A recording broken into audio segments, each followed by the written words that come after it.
തൊടുമോനെ തൊട്ടോ.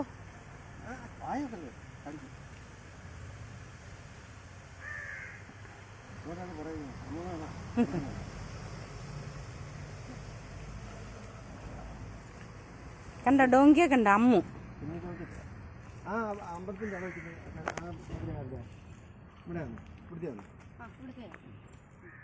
കുഞ്ഞിനെ അഴിച്ചു വിട്ടേക്കണം. അത് കുഞ്ഞിനെ അഴിച്ചു വിട്ടേക്കുന്നതല്ല, കുഞ്ഞിനെ ശരിക്കും പറഞ്ഞാൽ കെട്ടാൻ പറ്റത്തില്ല. ഒരു പ്രായമായാലേ കുഞ്ഞിനെ കയറുപയോഗിച്ച് കെട്ടാൻ പറ്റും. പിന്നെ കുഞ്ഞിന് അമ്മയുടെ പാല് കുടിക്കണം.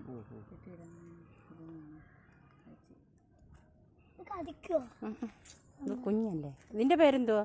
ഇതിന്റെ പേര് ഉണ്ണിക്കുട്ടൻ.